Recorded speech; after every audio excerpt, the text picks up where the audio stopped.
الله. بسم الله الرحمن الرحيم. الحمد لله رب العالمين وصلى الله وسلم على سيدنا محمد وعلى آله وصحبه أجمعين. رب يسر ولا تعسر, Rabbi tammim bi khair. Pilih, mudah-mudahan dengan kita pandai memilih.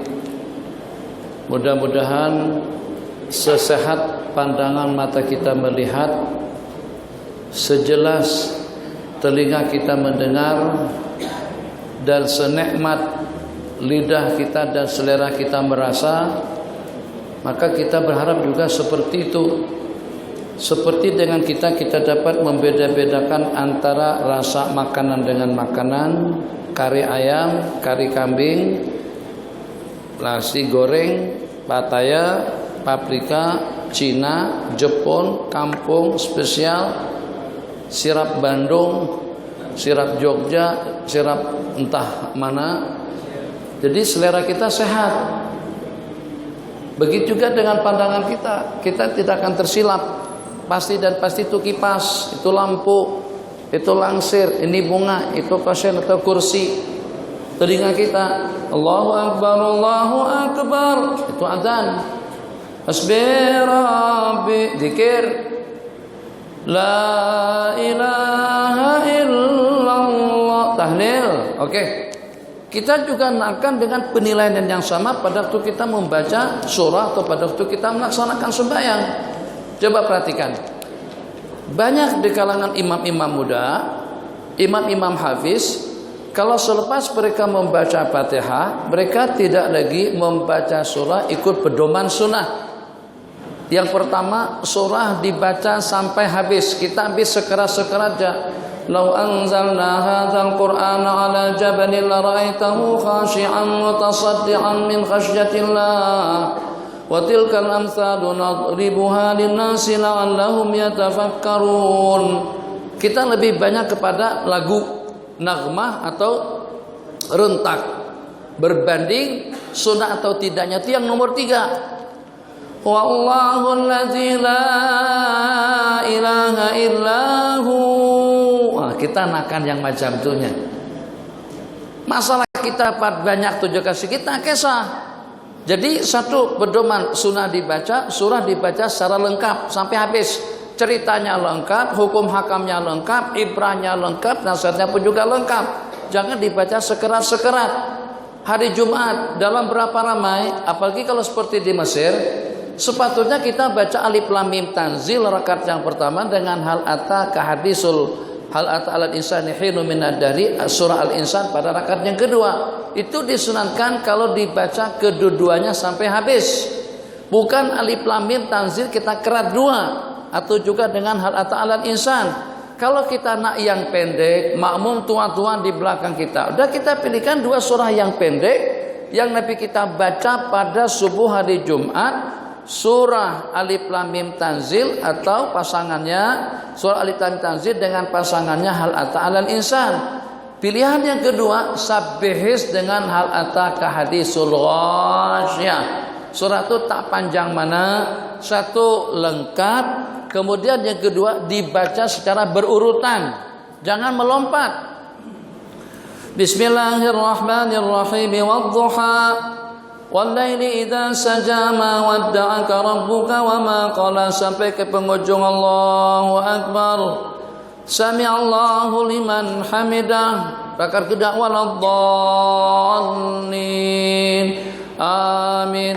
Bismillahirrahmanirrahim. Alhaakumut takatsur. Itu melompat. Daripada wadduhaka pada alha. Bukan tak boleh. Tapi kita bagikan kepada makmum yang kurang elok, yang kurang afdal, yang kurang cantik. Takkan dengan kita memilih makanan yang sudah hampir basi, atau takkan dengan kita memberikan yang kurang istimewa kepada seseorang, apalagi kalau untuk pilihan diri kita sendiri. Kalau wadduha rakaat yang pertama, bacalah alam nasrah rakaat yang kedua. Kalau alam nasrah rakaat yang pertama, bacalah watin pada rakaat yang kedua. Kalau baca qul ya ayyuhal kafirun rakaat yang pertama, bacalah idza jaa nasrullah pada rakaat yang kedua, kecuali kalau maghrib malam Jumat. itu kita berlangganan Nabi kita secara istiqomah membaca qul ya ayyuhal kafirun, rakaat kedua qul huwallahu ahad malam hari Jumat malam nanti maghribnya, bukan tiap maghrib. Tiap maghrib bacaannya daripada wadduha ke bawah. Jadi surah Al-Quran terbagi kepada 3 kelompok yang disebut dengan tiwalul mufassal, wasatul mufassal, kisarul mufassal. Tiwalul mufassal yang panjang-panjang daripada surah Al-Hujurat sampai kepada surah Amma Yatasaalun. Itu yang elok dibaca untuk salat subuh. Kalau makmumnya terbatas dan mau dengan bacaan yang panjang. Kemudian untuk seumpama sembahyang zuhur, untuk seumpama sembahyang isya, wasatul mufassal surah yang kita pilih daripada Amma sampai kepada Wadduha. Untuk sembahyang maghrib daripada surah Wadduha ke bawah. Imam sebagian macam ni, waladdallin amin. Innal ladzina amanu wa 'amilus solihati kanat lahum jannatul firdausi nuzula. Innal ladzina amanu wa 'amilus solihati sayaj'alu lahumur rahmanu wudda fa innama yassarnahu bilisanika litubashshira bihil muttaqin, dan seterusnya. Allahu akbar. Nanti rakaat kedua bismillahirrahmanirrahim. Qul a'udzu birabbin nas. Kalau memang nak baca qul a'udzu birabbin nas, kenapa tidak baca qul a'udzu birabbil falaq saja pada rakaat yang pertama? Jadi ada 3 kesilapan kita yang walaupun boleh, setakat boleh, tapi tak sedang. Setakat boleh tapi kurang ideal. Setakat boleh tapi kurang afdol. Kita nakkan yang istimewa karena kita sebagai orang yang bertanggung jawab untuk kesempurnaan sembahyang makmum di belakang. Satu, dibaca secara sempurna. Biar surah yang pendek, qul ya ayyuhal kafirun, lebih afdal daripada membaca 1 juz daripada surah Baqarah. Kita baca alif lam mim. Kadang-kadang sampai wa ulaika humul muflihun. Jadi kalau ibarat surah lembu, surah Baqarah artinya surah yang menceritakan tentang lembu. Mungkin baru dapat tanduknya aja. Kakinya tak ada. Malaikat dia apa nih? Takkan surah Baqarah yang lebih daripada 2 juz 4 lembar itu aku dapat hanya setakat ini saja. Kata malaikat, Tuan Haji baca panjang mana? Sampai kepada waulai kaum muflihun. Nah itu baru tanduknya, kata malaikat. Tak adalah macam tu. Itu misal saja. Nah, jadi nak dapat tanduk kah atau nak dapat bangunan secara lengkap dan komplit? 1, surah dibaca secara sempurna. 2, dibaca secara berurutan. Mesti ada hikmat, ada hubung kait. Rakaat pertama kita baca Alam Nasrah, rakaat kedua kita baca Watin. Rakaat pertama kita baca Al-Hakumut Takasur, rakaat kedua kita baca Wal Asri yang walaupun pendek itu lebih sempurna. Ulama mengatakan membaca surah yang sempurna yang walaupun pendek lebih afdal daripada membaca puluhan ayat daripada surah yang panjang tapi tidak habis. Kemudian yang ketiga tadi membacanya secara berurutan, secara lengkap. Allahumma shalli ala sayyidina Muhammad. Jangan dibagi-bagi kecuali kalau dalam keadaan darurat. Allah. Perumpamaan. Allah. Tuan Haji, jamuan istimewa kari kambing 40 hari. Jadi Tuan Haji lebih syok. Serba sedikit tapi lengkap. Nasi ada, karinya ada, salatahnya ada, sambalnya ada, kerupuknya ada. Atau makan nasinya setinggi gunung Jerai tapi lauk tak ada. Ayo Tuan pilih yang mana satu? Tuan Haji, Tuan Syekh, Tuan. Ini Tuan kami sediakan 2 tempat. 1 buah tempat banglo indah, mewah, cantik, bagus. Itu pada waktu dibangun tahun 2016, tahun 2015, aku habis uang tidak kurang daripada dalam 30 juta. Mewah, cantik, indah, bagus. Biliknya saja tidak kurang daripada dalam 39. Semuanya ada ekon, semuanya ada tandas. Tapi tak ada air, tak ada api, almari tak ada, katil tak ada, bantal tak ada, hanya sekat bilik aja dengan ekon. Ada banglo kecil 3 bilik aja, tapi 3 bilik tadi itu ekon ada, lemari ada, tandas ada, air ada, api, semuanya lengkap. Jadi kita pilih yang mana satu. Rasa tidak bijak kalau dengan kita memilih istana yang luas, megah, mewah, bagus, tapi serba tidak lengkap. Macam itulah pada waktu kita membaca beberapa kerat ayat daripada surah yang panjang. Ceritanya tidak lengkap, hukum hakamnya tidak lengkap, hubungkan dengan yang sebelum dan yang setelahnya pun juga terputus. Kenapa? Sebab yang dibacanya sebahagiannya saja. Ini panduan kita membaca surah yang walaupun surah tadi itu pendek. Saya jadi imam. Bismillahirrahmanirrahim. Wattini wazzaituni wa turi sinina wa hadzal baladil amin. Makmum di belakang boleh khusyuk. Sebab ramai kalau tidak semuanya makmum yang hafal dengan surah Wattin. Berarti dengan kita dengan membaca surah-surah pendek tadi itu makmum boleh ikut membaca dalam hati. Satu.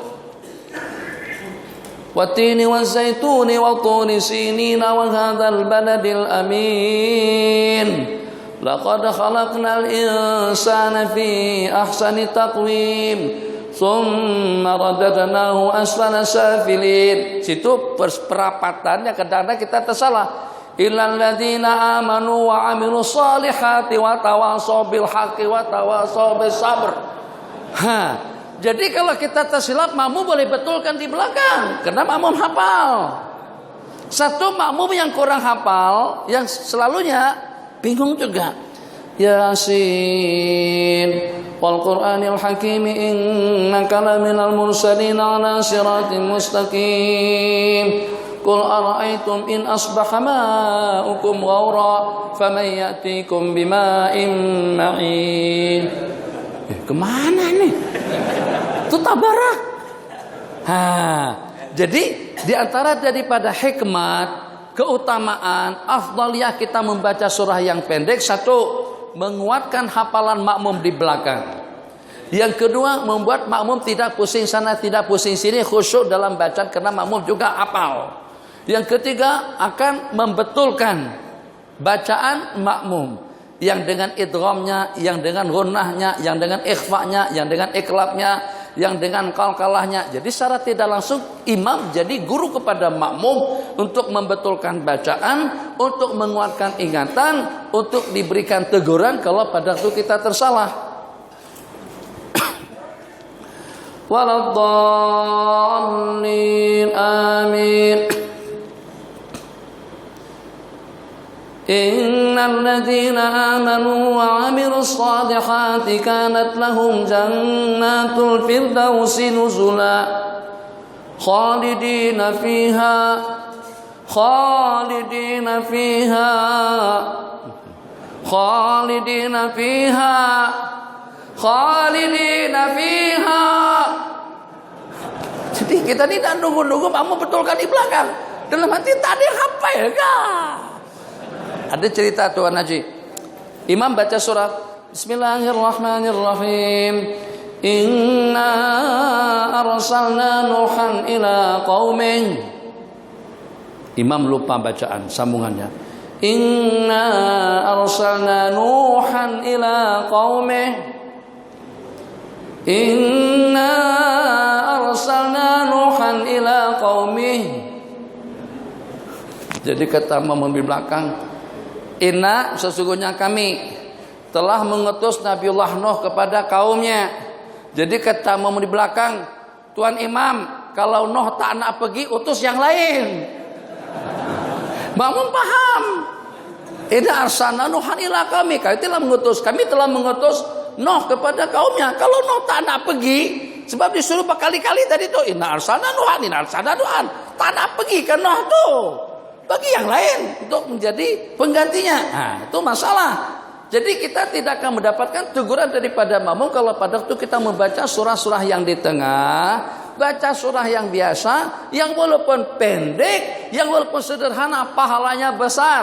Tengok, Nabi kita bersabda, surah Al-Haqqumut Takasur, apakah kamu tidak mampu membaca 1000 ayat pada tiap hari? Para sahabat bertanya, siapa yang mampu ya Rasulullah untuk membaca 1000 ayat pada tiap hari? Ayat jisu ahadukum, apakah kalian tidak mampu untuk membaca alhaakumut takasur? Itu sama dengan 1000 ayat.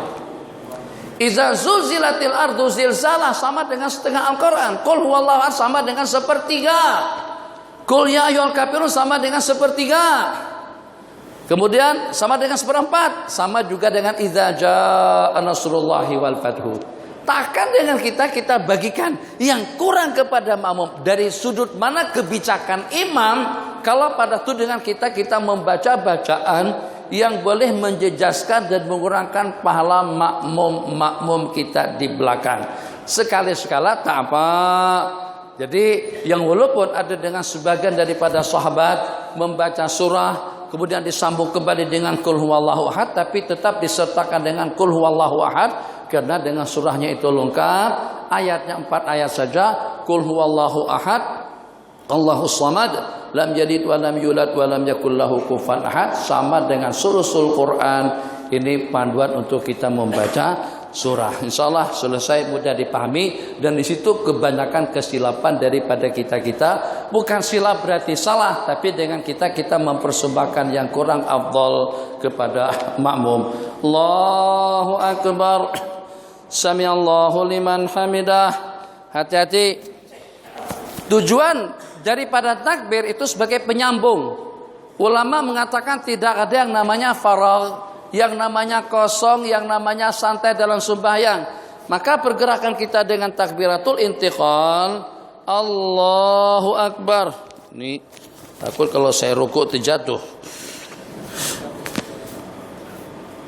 Lam yalid wa lam yulad wa lam yakul lahu kufuwan ahad. Stay di Mesir. Allahu akbar. Mix ini. Jadi bergantung.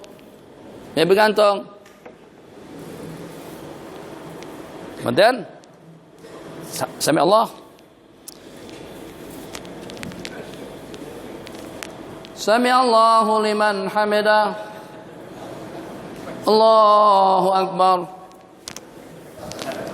Sujud senyapnya lagi. Mana tadi yang kepalanya tuh supaya lebih jelas. Yang tinggi sedikit. Adakah yang kursi yang untuk imam tuh? Ini kadang-kadang budaya ini terbawa-bawa. Yang ada dari masjid itu bukan semuanya bagus. Yang dari masjid yang bagus kita bawa. Kan orang masjid dia tak mau suara dia yang lawan tuh kalau tak kedengaran. Kalau dia tak kedengaran dia cabut mikrofon. Dia baca begini. Bismillahirrahmanirrahim. Alhamdulillahirabbil alamin waladdallin amin. Lam yalid wa lam yulad wa lam yakul lahu kufuwan ahad. Allahu akbar. Sami Allahu liman hamidah. Khusyuk takrub dia tidak urusan, yang penting suara lawa. Itu kita melebihkan suara daripada ibadah. Nah, yang tak angkat dia menoleh. Mic di sini. Kalau Allahu akbar kurang kedengaran. Allahu akbar.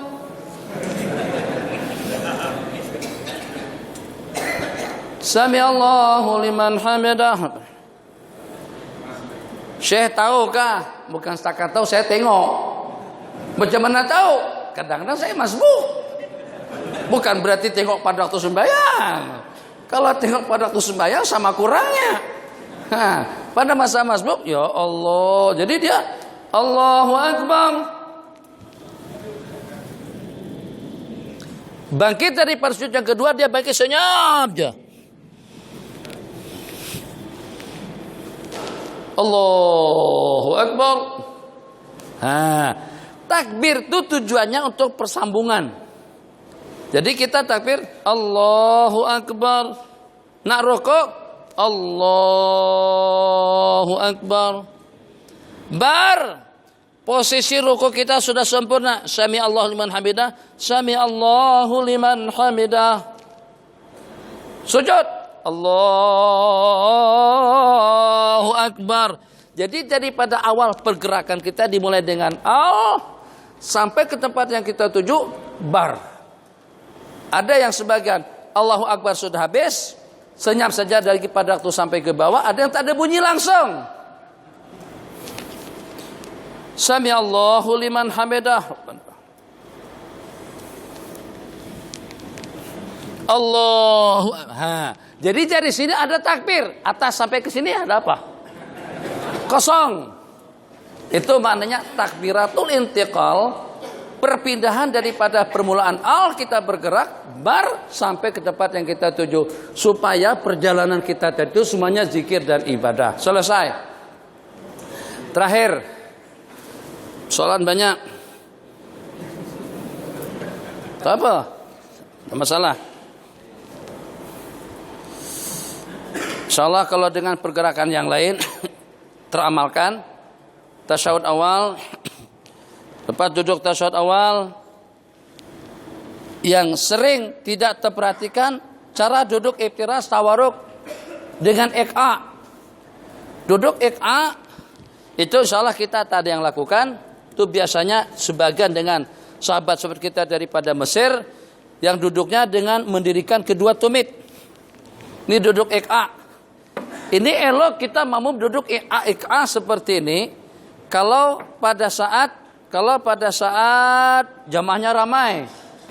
Ini jelas sempit, penuh, masjid ramai, penuh. Masuk juga paksakan iftiras dengan tawaruknya. Allahu Akbar. Badan besar pula jadi duduk begini. Ini kalau begini kesian orang yang guruh di samping kita tuh. Tertekan badan dia. Jadi bukan dia tanah khusyuk. Dia juga mau khusyuk dalam sembahyang, tapi pada waktu ditindih oleh seseorang yang beratnya sampai tidak kurang daripada dalam 100 kiloan, dalam hati dia, dalam kepala dia, ya Allah, musibah apa pula yang menimpa aku hari ini? Ketindihan. Nah, jadi kita bertoleransi. Memang duduk iftiras cantik kalau pada tempat dan waktunya. Duduk tawaruk yang terakhir pun juga cantik kalau memang keadaan sangat-sangat mendukung untuk kita duduk seperti itu. Tapi kalau tidak, kita duduk iftiras di sepanjang sembahyang rakaat pertama sampai pada rakaat yang terakhir. Kalau duduk tawaruk akan memudaratkan orang di samping menyamping kita, atau juga akan membuat sembahyangnya jadi tidak khusyuk. Ingin saya tunjukkan duduk iftiras dengan tawaruk. Duduk tawaruk insyaallah kebanyakan kita duduk tawaruknya betul. Duduk tawaruk seperti iftiras juga. Itu dengan duduk di telapak kaki kiri, dengan mendegakkan, matikan handphone, matikan WhatsApp, dengan mendegakkan kaki kanan. Ini tegak. Duduk sebelah sini, kiri, kanan, tegak. Tengok. Bukan tengok makmum, kita tengok imam. Sengek. Rebah. Ke dalam. Ke bawah. Tak pasti. Tambah parah lagi. Kenapa? Jadi kita ikut cara siapa? Duduk iftiras yang betul. Duduk atas telapak kaki kanan, kiri, nasiban qadamahul yumna, dengan mendegakkan kaki kanannya ini nasib tegak lurus. Ya Allah ya Arhamar Rahimin. Kalau tuan imam masih belum paham juga tentang permasalahannya, bagaimana kalau seandainya ada orang letak kursi begini nih.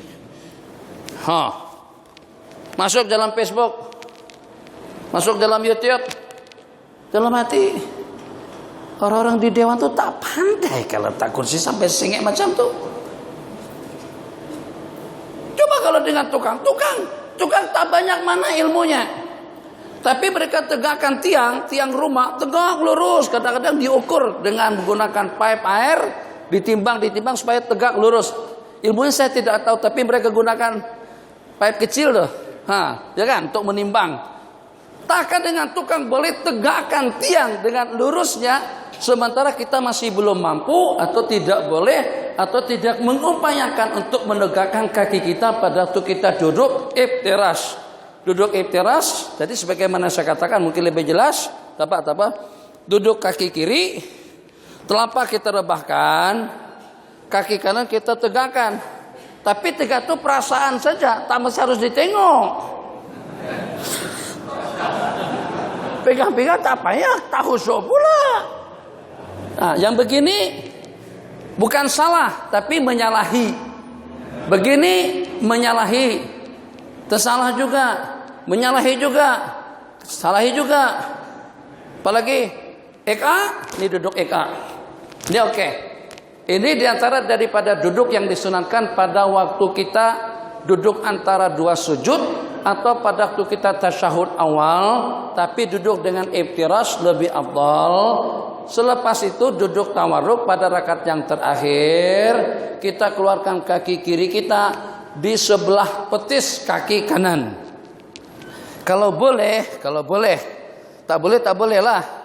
Kalau boleh kaki ini yang 5 kita lengkungkan ke arah kiblat. Macam itu juga dengan jari kaki kita yang 5 pun juga mengarah ke semuanya mengarah ke arah kiblat.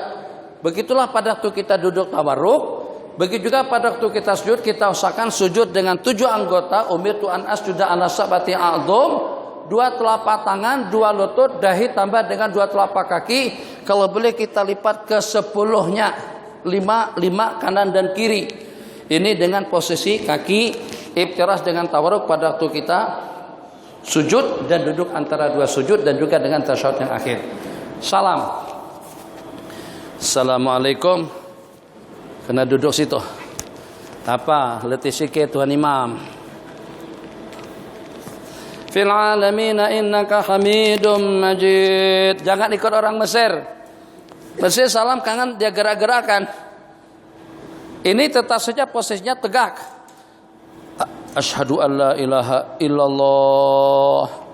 Tuan Imam ada agak kesalapian sedikit, agak terpengaruh dengan Wahabi.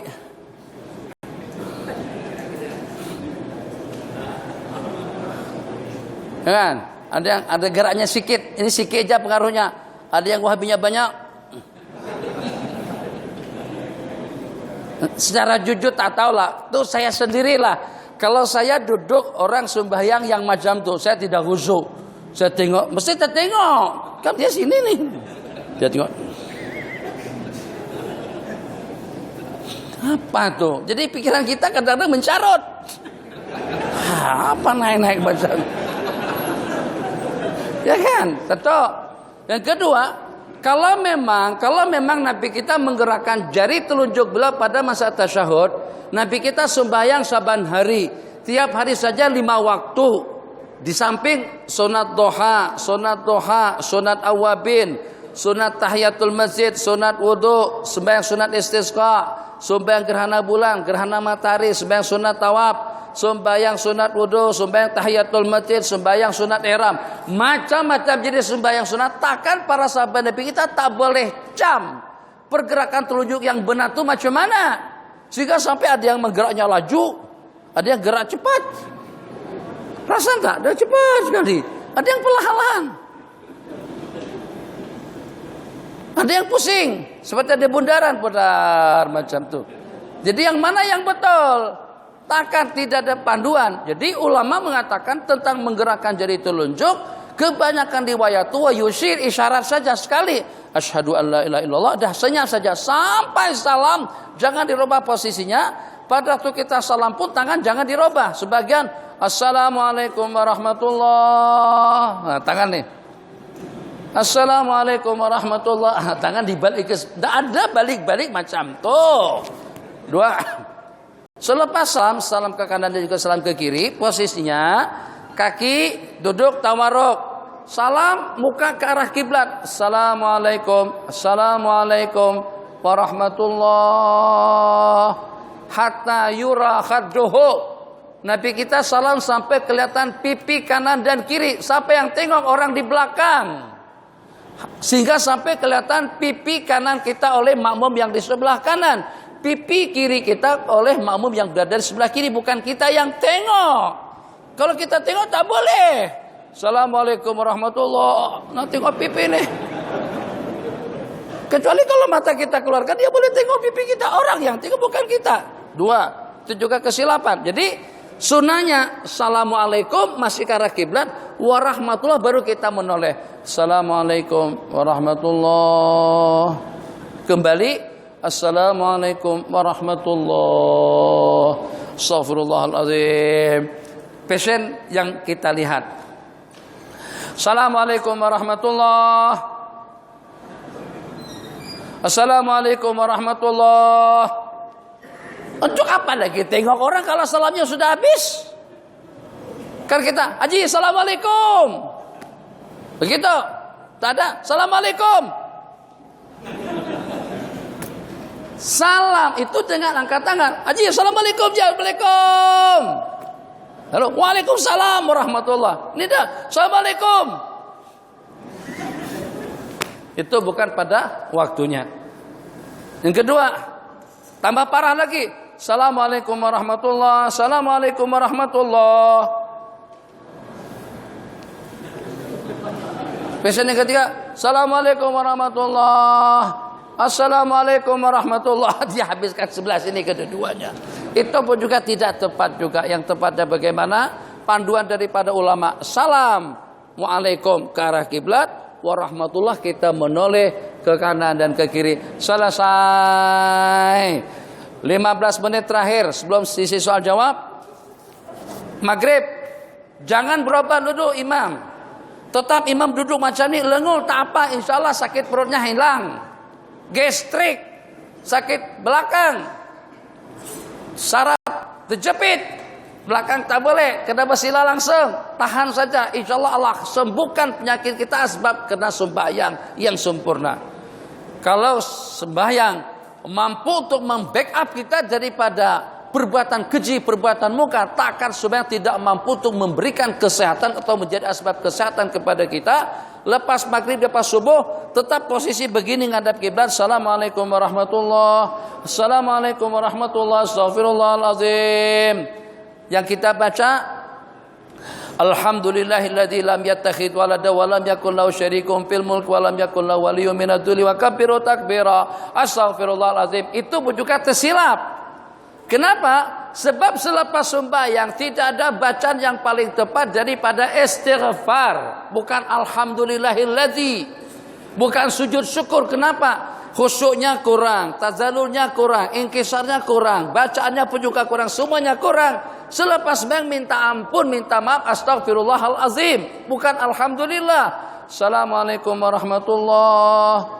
Assalamualaikum warahmatullah. Astaghfirullahalazim. 3 kali la ilaha illallah. Jangan tidak dibaca yang itu.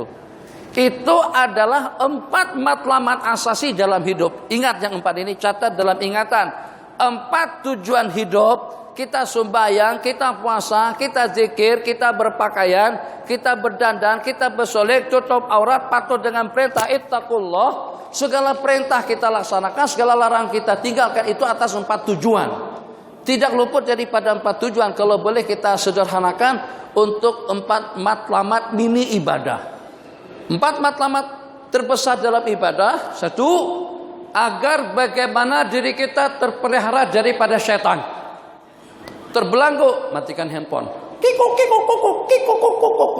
Itu kalau berbunyi pada waktu sembahyang, 1000 orang yang tercoreng hitam sembahyangnya. Minta maaf dengan siapa? Gara-gara karena handphone tidak kita matikan, mengganggu sembahyang orang ramai, mencemarkan suasana dalam masjid atau juga dalam tempat-tempat ibadah.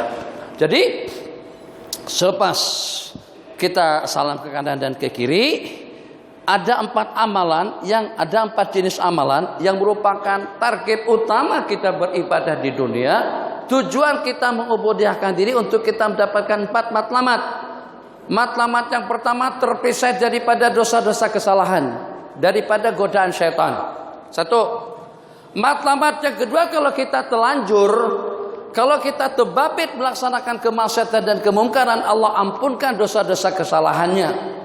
Matlamat yang ketiga, agar diri kita ini, dunia peluang hidup yang Allah bagikan, menjadikan kita terperisai, terhindar daripada siksa api neraka. Matlamat yang ketiga.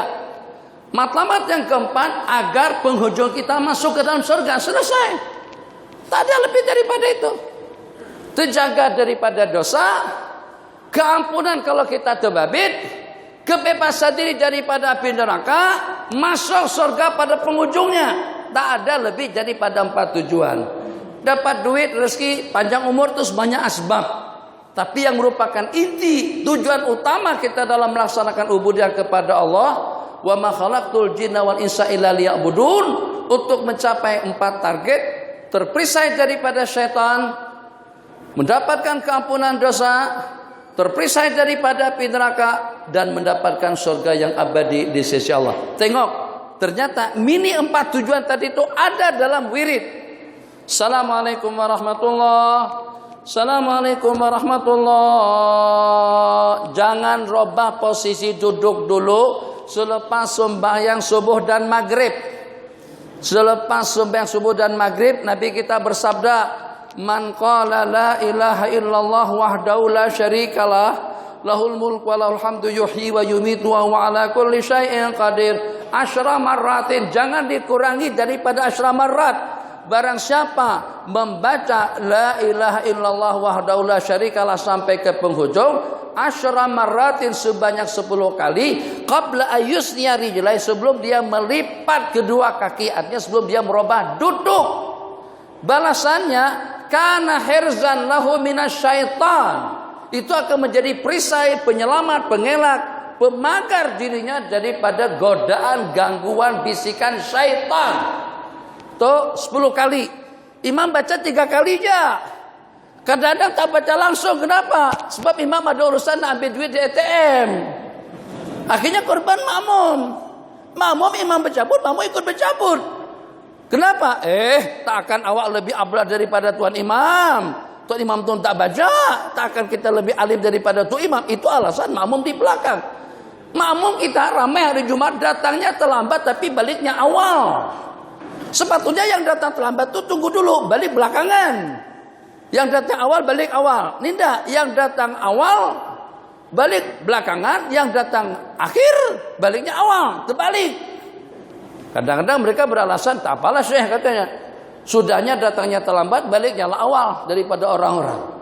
Itu tidak betul bahasa semacam itu. Baca 10 kali, 10 asyra marrat. Kenapa? Agar kita mendapatkan perisai daripada syaitan, tapi untuk selepas maghrib dengan subuh saja. Isya, duhur, asar 3 kali tak ada masalah. Allahumma ajirni minan nar. 7 kali, jangan 3 kali, kecuali kalau isya, duhur, asar. Lepas maghrib, lepas subuh jangan kurang daripada 7 kali. Nabi kita bersabda dalam sebuah hadis, barang siapa man qala Allahumma ajirni minan nar sab'a marratin, selepas sembahyang maghrib 7 kali, selepas sembahyang subuh juga 7 kali.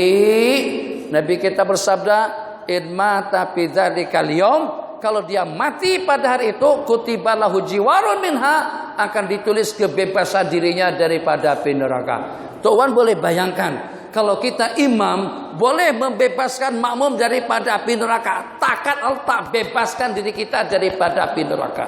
Ijiki coba renung sejenak. Ini imam yang kita lantik komitmen dengan amalan sunnah, sehingga orang ramai masuk surga, ramai mendapatkan keampunan, ramai mendapatkan kebebasan daripada api neraka. Takkan Allah tak berkenan untuk menganugerahkan yang sama kepada kita sebagai imam yang membimbing mereka.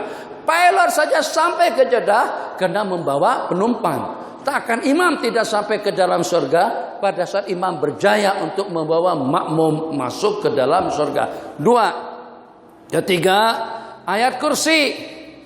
Sudah dapat kita buktikan, saya sebutkan ayat kursi itu adalah sebagai tiket masuk surga, sama dengan tas inggu, sama dengan sematek, senang. Kereta yang walaupun borok keretanya, yang walaupun pakai Alphard, Belpai, tapi kalau tak ada tasinggu, terpaksa ambil tiket. Beratur, panjang sekali. Kancil, 1.500 ringgit, just second hand. Tapi guna sematek, Masya Allah, ambil jalur kuning. Alphard ke belakang tertinggal. Bye. Assalamualaikum. So kan? Macam tu kita, kalau kita ada sematek surgawi namanya ayat kursi, kita sematkan itu untuk sembahyang 5 waktu. Dalam berapa ramai sekarang imam yang sudah tak baca ayat kursi? Imam tak baca, makmum juga tak baca. Tak baca ayat kursi berarti kita mengharamkan diri kita daripada kebebasan diri daripada api neraka. Besar pahalanya. Jangankan dengan api neraka, matikan saja ekor, matikan saja kipas, jemaah sudah pada keluar semuanya. Komplain. Apa dewan? Sudahnya panas, tak ada angin. Terus gelap lagi. Nah, itu baru kipas, baru ekon. Ini bukan panas dunia, panas matahari, panasnya suasana di dalam kubur. Ini panas dalam suasana azab Allah Jalla wa Ala wal iyadzubillah. Yang ketiga, kebebasan diri daripada api neraka dengan Allahumma ajini minanar. Kedua, kebebasan diri daripada api neraka dengan Allahumma ajini minanar. Kemudian yang ketiga, tiket masuk surga. Jadi mungkin bayangan kurang lebihnya ya tak mesti seperti itu. Tapi yang ada ayat kursi di sini, Allahu la ilaha illa wal hayyul qayyum. Sebelum sampai ke plaza, pelang tuh udah kek. Yang lambat ambil tiket. Break lagi. Kenapa? Karena kereta banyak. Ada ayat kursi, ada asmaul husna, langsung kek. Itu ayat kursi. Jangan ditinggalkan. Man qara'a ayatul kursi dubura kulli salatin lam yamdahu min dukhulil jannati ilal maut. Tidak ada penghalang bagi orang yang membaca ayat kursi selepas tiap sembahyang 5 waktu. Tidak ada penghalang masuk surga selain daripada kematian. Mati, direct akan langsung masuk ke dalam surga. Itu yang kita harapkan. Makmum, nak berak aja, cabut aja. Kita tak paksakan dia duduk sampai dia berak. Imam mana boleh macam itu, imam tak betul lah. Takkan imam baca ayat kursi, aku ni sakit perut. Kamu sakit baru cabut. Jangan tunggu sampai dia berak di situ. Kita ni memimpin saja, kita tak paksa. Jadi bukan berarti dengan kita paksakan jamaah sudah tidak boleh keluar. Kecuali kalau kita nak degil sedikit. Lepas main Jumat itu supaya jangan sampai ada anak-anak remaja yang balik awal, kita kunci pintu-pintu belakang itu dulu. Bagi mereka berzikir. Dan tahu sudah terlambat, balik awal pula. Tak ada dosa kah? Tak ada permintaan kah? Tak nak masuk surga kah? Nah, oke, kalau nak duduk sejenak dalam 1 jam, tak sampai setengah jam saja. Kalian tidak sampai setengah jam sebab kalian masuk masjid selepas qomat. Sebelumnya masih berjualan lagi di luar. Masuk belakang sibang, khatib ceramah, belakang ceramah juga. Khatib tajuknya tentang JSB, tentang JST. Makmum di belakang tentang ada 16 orang saudara kita dilarang untuk masuk Johor. Tuh, bising di belakang situ. Masing-masing dengan ceramahnya misalnya. Enggak. Jadi paling tidaklah dengan kita datang terlambat tadi itu kita juga mendapatkan habuan yang sama. Hari Jumat secara khusus jangan tidak baca ayat kursi. Sebab ayat kursi adalah jaminan masuk surga. Jangan tidak baca tasbih, tahmid dan takbir. Sebab tasbih, tahmid dan takbir jaminan untuk mendapatkan keampunan dosa. 4 matlamat sudah lengkap semuanya. Agar terpisah daripada syaitan. La ilaha illallah wahdahu la syarikalah. Lepas subuh, lepas maghrib 10 kali. Jangan dikurangkan daripada 10.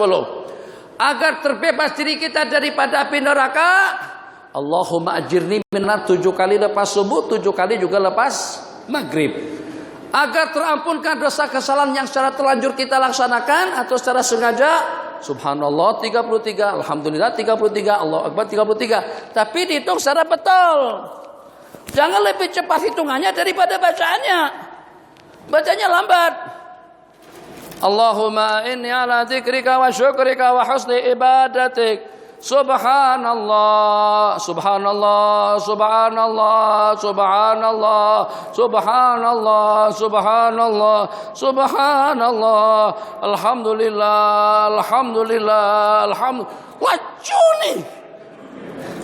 Mana boleh macam tu? Alhamdulillah, alhamdulillah, alhamdulillah, alhamdulillah. Hitung satu-satu. Seperti kita menghitung duit. Saya selalu perumpamakan macam tu. Hitung duit tu kan kita perlahan-lahan. Takut kalau tersilap. Duit ada banyak macam. Hitung. 1 kali. Tak puas. Manual. 2, 3, 4, 5, 6, 7, 8, 9, 10, 11, 12, 13. Gaji kita 1.300 Rm. Betul tidak? Padahal dengan mesin sudah dia hitung, secara manual sudah dia hitung. Udah ambil, masuk ke dalam buku aja lagi. Enggak. Takut kalau dia tersilap, ambil kita hitung lagi sekali. 2, 3, 4, 5, 6, 7, 8, 9, 10, 11, 12, 13. Takut kalau tersilap ada lapis 2.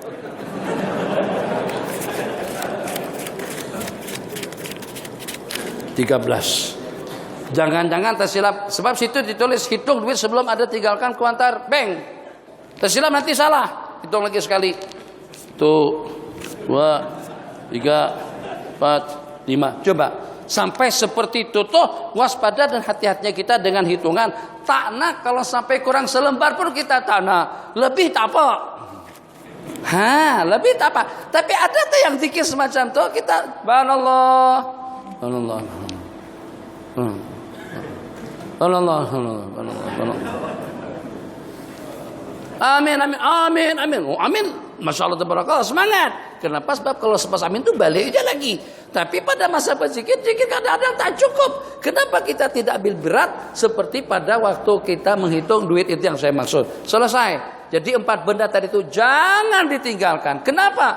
Sebab itu adalah 4 tujuan hidup. 1, untuk kita mendapatkan penjagaan diri daripada godaan setan. Kalau dengan setan terperisai, insya Allah daripada godaan nafsu dan lingkungan. Yang kedua, untuk kita mendapatkan keampunan. Subhanallah, subhanallah. Cepat apa? Subhanallah, subhanallah, subhanallah, subhanallah, subhanallah, subhanallah, subhanallah, subhanallah, subhanallah, subhanallah, subhanallah. Atau dengan rentaknya. Subhanallah, subhanallah, subhanallah, subhanallah, subhanallah, subhanallah, subhanallah, subhanallah. 8 pusingan, 8 kali 3 berarti 32. Subhanallah, 33. Cukup balasannya. Ghufirat lahu dzunubuh wa in kanat mithla zabadil bahri. Terampunkan dosa kesalahannya yang walaupun sebanyak buih di laut. Masya Allah, tabarakallah. Takkan kita tak bagi peluang. Kita dengan bahasa kurang lebih, Haji semuanya yang di depan. Kalau seandainya Bang Imam jadi Menteri Keuangan, mendapatkan mandat daripada Tuan Daim, mantan Menteri Keuangan di zaman Dr. Mahathir. Betul? Tuan Daim, ingat kan? Tuan Daim masih hidup lagi di Kedah tuh. Nah, jadi Tuan Daim simbang dengan Said Muhtar Bukhari, sumbang dengan siapa-siapa sajalah yang bekas Menteri Keuangan kita Malaysia.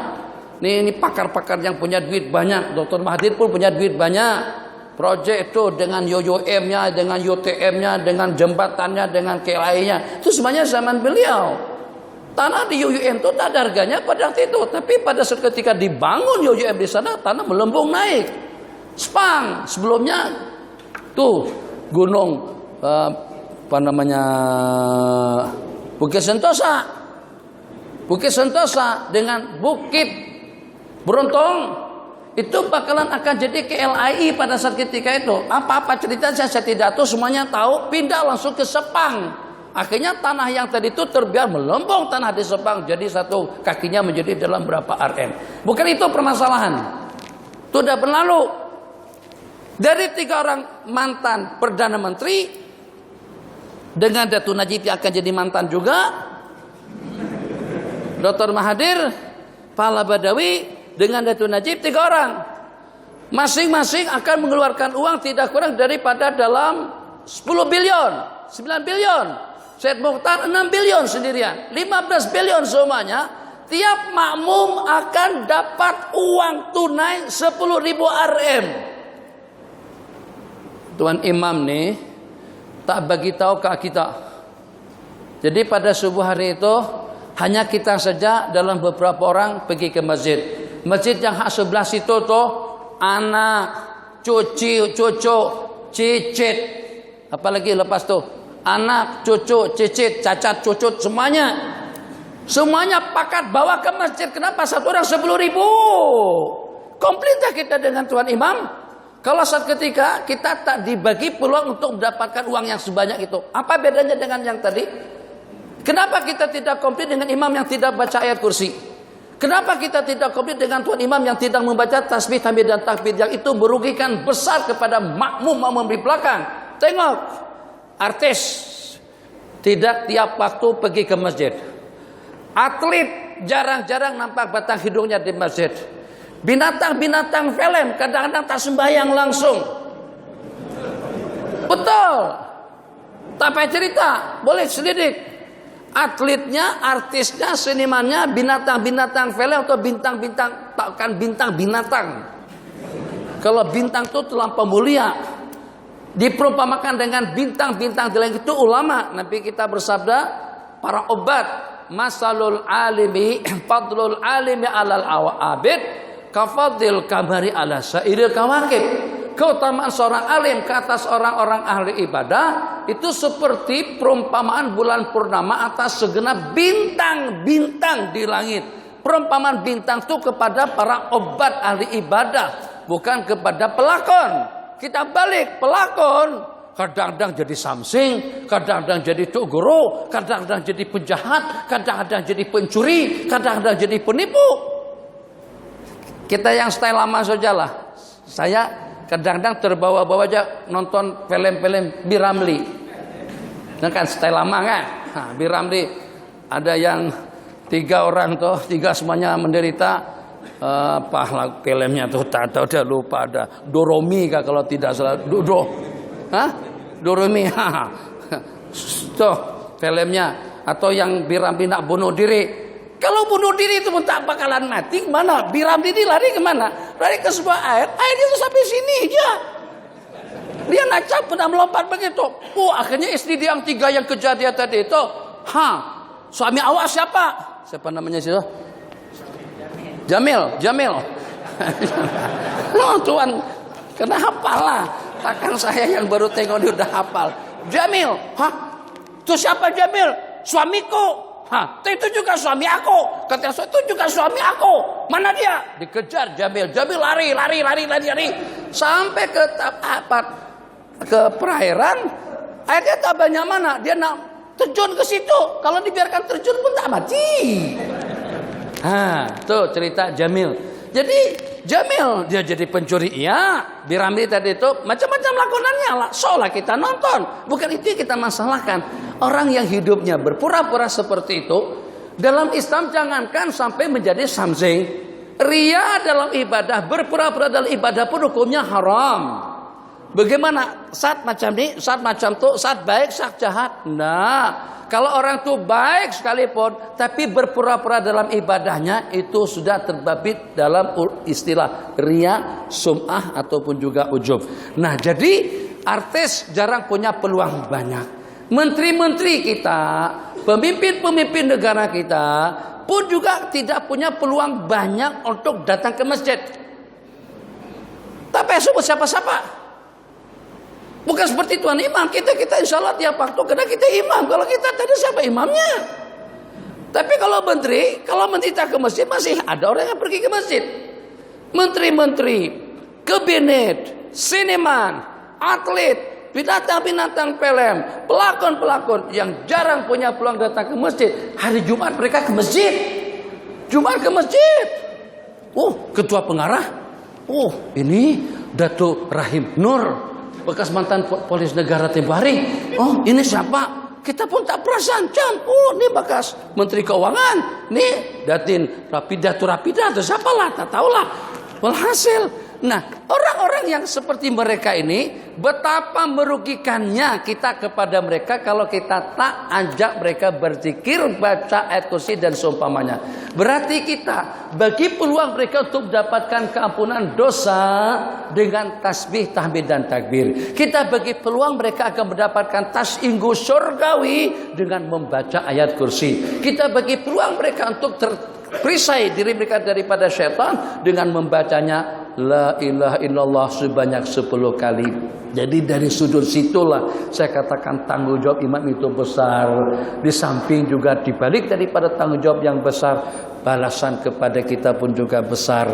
Sebab ya Allah, dengan bahasa kurang lebihnya, takkan engkau anugerahkan surga, keampunan, rahmah, maghfirah kepada mereka semuanya, sedangkan aku yang asbab musababnya mereka masuk surga.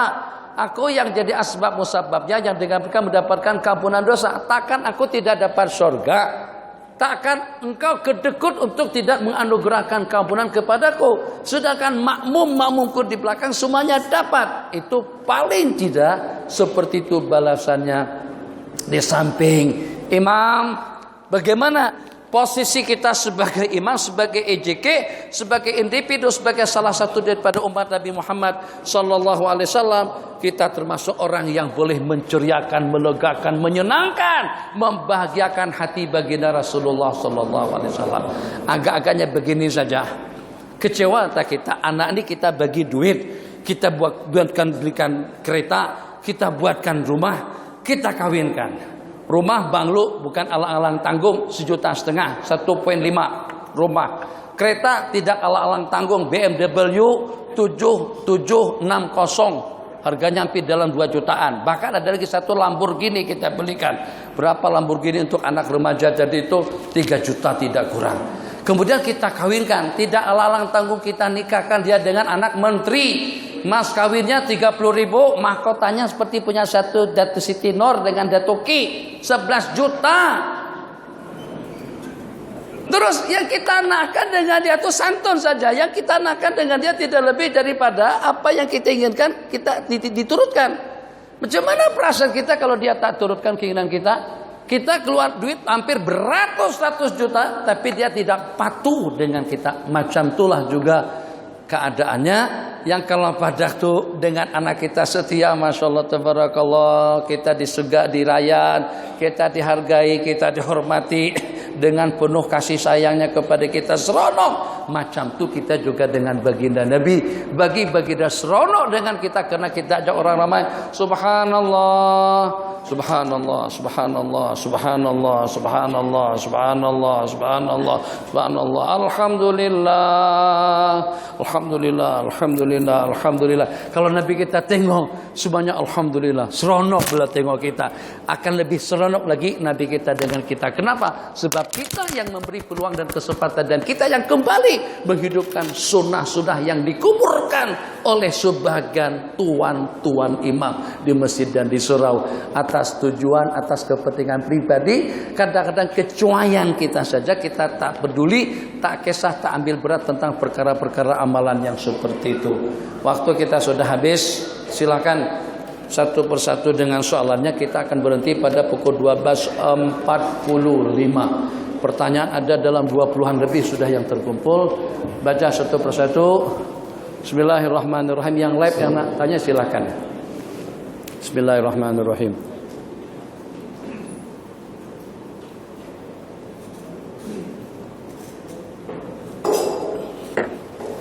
Allah. Apakah hukum solat imam apabila ada seorang sahaja yang tidak suka dengan imam tersebut? Apakah hukum kita jadi imam kalau seandainya ada dengan seorang makmum yang tidak suka dengan imam itu? Memang yang macam mana pun untuk kita mendapatkan restu dan ridha daripada semua orang itu merupakan suatu perkara yang mustahil. Imam Syafi'i mengatakan ridha nasi ghayatun la tudrak. Restu, ridha, keseronokan daripada orang ramai kepada kita itu angan-angan yang tidak boleh dicapai. Tak boleh. Mesti ada yang pro dan kontra. Tapi kita tanyakan kembali, orang tadi itu tak syok dengan kita, kenapa? Karena masalah pribadi itu kita abaikan saja. Bacaan kita betul, pergerakan kita betul, sembahyang kita betul, semuanya benar. Tidak pada tempatnya kalau mereka komplain dengan kita. Tapi kalau ada makmum yang tidak berkenan dengan imam tersebut disebabkan kena bacaan, imam bacanya terlampau laju. Rakaat pertama, Bismillahirrahmanirrahim, Alhamdulillahirabbil alamin, Ar-Rahmanirrahim, lambat, perlahan, elok, cantik, bagus. Tapi begitu saja masuk rakaat yang ketiga, kita belum sampai kepada Malik Yaumiddin, imam sudah rukuk. Akhirnya kita ketinggalan jauh. Atau imam baca cepat sangat. Bismillahirrahmanirrahim, Alhamdulillahirabbil alamin, Ar-Rahmanirrahim, Ad-Dallin, amin. Imam-imam yang hak di Jawa Timur tuh. Allahu Akbar, Allahu Akbar, Allahu Akbar, Allahu Akbar, Allahu Akbar, Allahu Akbar, Allahu Akbar, Allahu Akbar, Allahu Akbar. Assalamualaikum warahmatullahi wabarakatuh. Allahu Akbar, Allahu Akbar. Itu malaikat secepat apapun mesti kebingungan. Ini sembahyang apaan nih? Ini sembahyang yang tidak berpanduan kepada salu kamar tumuni usali. Nah, jadi kesimpulannya, ketidakrestuan satu orang daripada makmum kepada imam itu tidak menjejaskan kedudukan imam. Hadis Nabi kita bersabda, mal'unun man amma qauman wa hum lahu karihun. Terkutuk imam yang mengimami orang ramai saat ketika mereka membencinya. Kalau ramai yang membenci imam tadi itu, kita belok tarik diri saja, mundurkan diri daripada jabatan sebagai imam. Kenapa? Sebab sebagaimana saya katakan tadi, daripada kita dilaknat oleh Allah dan Rasulnya, lebih elok dengan kita mundurkan diri daripada jabatan sebagai imam. Itu kata ulama, imam yang memaksa-maksakan diri tapi tidak memenuhi kriteria, tidak memenuhi syarat sebagai imam. Silakan. Soal kedua, sholat subuh berjamaah. Setelah selesai sholat, baru imam teringat terlupa mandi wajib. Bagaimana sholat berjamaah itu? Perlukah diulang semua atau? Dengar. Mau saja. Satu tentang mandi wajib, yang kedua tentang berwudu. Itu satu perkara yang tersembunyi, satu yang kita tidak nampak. Kalau pada saat imam kita pada waktu rukuk ternampak dengan celana imam itu robek, imam tak perasan, kain itu robek, sehingga punggung kelihatan bulat, lingkaran begitu kelihatan. Itu kita yang nampak di depan imam, kita tak boleh terus, kita kena mufaraqah. Atau kita ternampak di kaki imam itu ada tai cicak lekat, kita tak bagi tahu macam mana. Kalau kita bagi tahu pun imam tidak akan paham. Imam sujud ternampak tai cicak, subhanallah. Imam tu mesti bingung. Kita subhanallah, subhanallah apa? Subhanallah, ada apa? Kan terona. Sebab benda tidak boleh dimaklumkan. Kalau kita kata, mam tai cicak mam, batal sembahyang kita. Supaya kita tidak batal, kita tegur dengan subhanallah. Imam tak paham dengan subhanallah. Apa ada masalah apa? Pada orang sembahyang, lam yalid wa lam yulad wa lam yakul lahu kufuwan ahad. Bismillahirrahmanirrahim. Subhanallah. Tegamam. Subhanallah. Terperanjat. Handphone. WhatsApp masuk. Subhanallah. Subhanallah. Akhirnya imam jadi kelang kabut. Makmum tak matikan handphone di belakang, yang tiap WhatsApp masuk, subhanallah, subhanallah. Perasaan tak? Azan berkumandang, ada orang terbuka puasa. Tentunya aja dari handset 5 menit lagi, 10 menit lagi baru masuk waktu. Handsetnya tidak dijas betul. Allahu Akbar, Allahu Akbar. Kita perut dah lapar. Juadah jauh dah. Juadah sudah di hadapan, langsung Bismillahirrahmanirrahim. Benar. Allah malah kasih tang makan. Belum ngaji, belum apa udah azan. Enggak, itu handset. Tuh, gara-gara handphone tadi matikan. Kembali kepada pertanyaan kita tadi itu, bagaimana hampir tapi kita Allah jaga. Nabi kita dah hampir takbir, istaqimu atadilu, istaqimu. Lepas Nabi kita siap segerakan takbir, Nabi kita bersabda makanakum. Pada posisinya masing-masing, Nabi kita langsung pergi. Balik rumah, mandi, dan keringkan rambut, Nabi kita patah balik, baru takbir Allahu Akbar. Nabi kita bersabda minta maaf, tadi pada masa aku nak takbir, aku tuh lupa bahwasanya aku masih dalam keadaan junub. Tapi bagaimana kalau benda itu sudah berlaku dan sudah selesai? Apakah perlu? Jangan bagi tahu. Itu urusan kita dengan Allah. Bagaimana? Kalau kita bagi tahu, tetap saja kepada makmum yang tidak tahu tentang keadaan imam, makmum tidak wajib qadha dan juga tidak wajib mengulang. Sembahyang makmum hukumnya sah. Kenapa? Sebab masalah kita tadi itu tersembunyi. Satu orang tak berwudu, imam lupa berwudu, atau imamnya dalam keadaan junub jadi imam. Jadi tak payah cerita. Kalau tidak cerita, disumpahi sama makmum. Assalamualaikum warahmatullahi. Jamaah minta maaf, tadi itu saya belum berwudu lagi. Wah, sialan loh.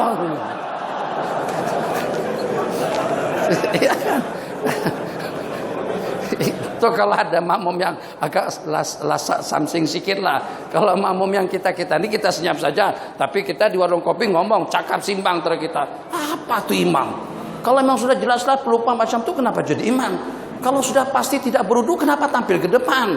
Itu di belakang. Tapi kalau makmum yang berani, secara terang-terangan. Dengan cerita ini cantik cerita nih. Cerita nih, orang tuh tak pernah jadi imam. Tapi kena darurat, ditolak sama kawan-kawan di belakang. Palong, minta maaf kalau ada sebutan palong. Palong tuh sulung nggak? Paksu, pungsu, pangah, tengah, patam, hitam, patih, putih, orangnya putih, patih, teh, patih atau patam, imam. Kata patam, mana tak pernah jadi imam. Tak apalah patih, adulah patih sekali-sekala lah. Patih pun maju ke depan jadi imam. Gaya seperti imam juga, luruskan saf, betulkan saf, lurus. Ini sembahyang zuhur nih, Allahu Akbar. Bismillahirrahmanirrahim. Alhamdulillahirabbil alamin. Arrahmanirrahim. Maliki yaumiddin. Assalamualaikum warahmatullah. Jadi kata mum, Patih, Pak Su, Patam macam mana baca surah nyaring, baca Fatihah nyaring? Ini sembahyang zuhur. Jadi kata Patam menjawab, iya kah? Aku kira sembahyang asar. Sebenarnya sembahyang asar pun senyap juga. Bukan berarti sembahyang asar baca nyaring. Maknanya Pati itu jarang-jarang sembahyang. Sampai tak tahu yang mana yang baca nyaring, yang mana yang dibaca secara perlahan-lahan. Tapi makmum tadi puji kembali. Sanjung. Tapi Pak Tam, Masya Allah bacanya lawa betul. Bacanya sedap. Jadi kata Pak Tam jawab, itu pun pada saat Pak Tam belum berwudu lagi. Kalau Pak Tam berwudu lebih hebat lagi rentaknya. Maknanya Pak Tam itu jadi imam tak berwudu. Macam itu pun pada saat ketika Pak Tam tak berwudu lagi. Jadi kalau Pak Tam jadi imam dengan berwudu, bacaan memang betul-betul lawas sungguh. Itu macam itu. Jadi kembali kepada cerita tadi, kalau secara tidak disengaja kita pun tak perasan bahwa kita tidak berwudu atau dalam keadaan berhadas, setelah selesai salat baru kita sadar, kita saja wajib mengqadha sembahyang makmum sempurna, dan imam tidak wajib memberitahukan kepada makmum, memberitahukan bahwasanya aku tadi dalam keadaan junub. Takut kalau ada respon makmum yang degil sedikit. Sialan imam nih, astagfirullah. Apa? Masih cukup kalau sialan saja. Kalau kata tak haram jeda kita. Tuhan jangan terperanjat dengan haram jeda.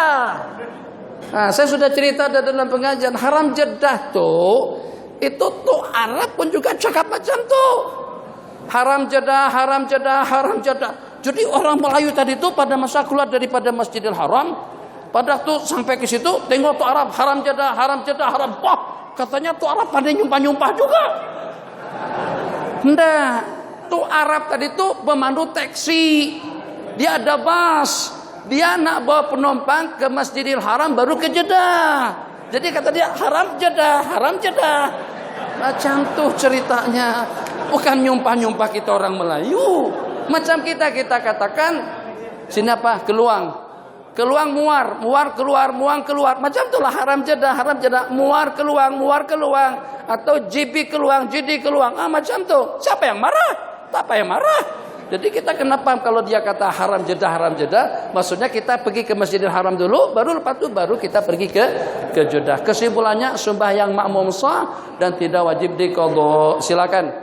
Soal seterusnya saya ingin bertanya, jika imam itu Wahabi, bolehkah kita jadi? Ayo, ini masalah betul nih. Bagaimana kalau imam itu Wahabi? Wahabi yang mana satu?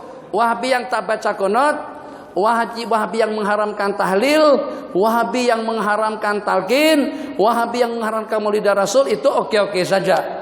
Ulama kita mengatakan paling hukumnya makruh kita sembahyang di belakang imam yang fasik. Tapi kalau Wahabi yang dikafirkan oleh ulama, Wahabi yang tasbih dan tajsim, yang menyerupakan Allah dengan makhluk, yang memperbentukkan sifat Allah seperti sifat makhluk, yang mengatakan pada sepertiga idza baqiya as-sulusul akhir, apabila sampai kepada sepertiga malam yang terakhir, yanzilu rabbuna ila sama'i dunya, Allah turun kepada langit yang pertama. Kalau kata imam tuh turun, Macam mana kita turun itu namanya tasbih.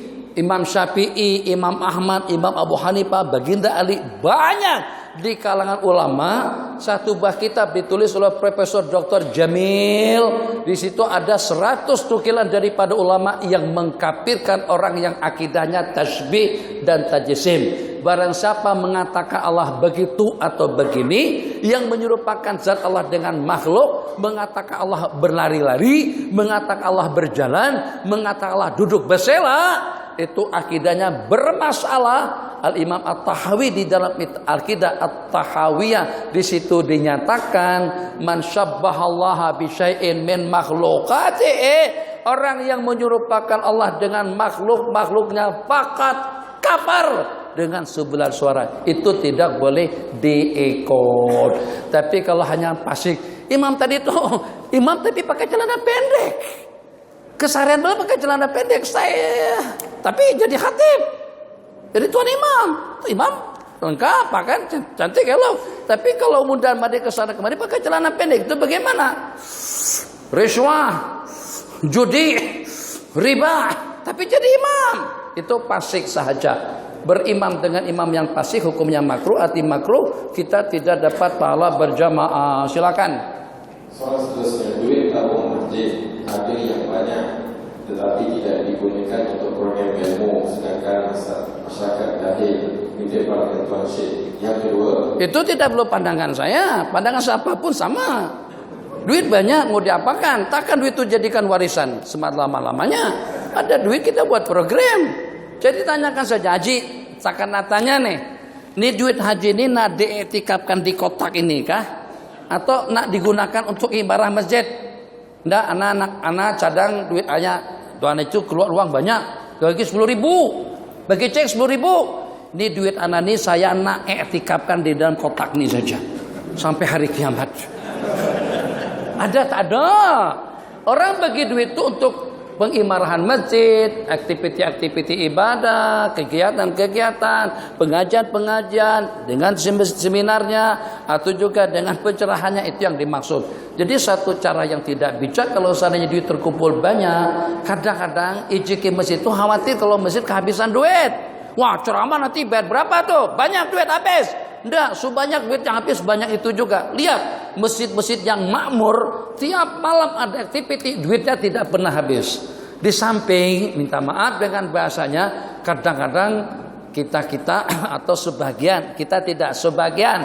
Kadang-kadang kalau duit masjid itu hanya setakat dalam 4 angka saja, tak ramai mana yang nak jadi IJK.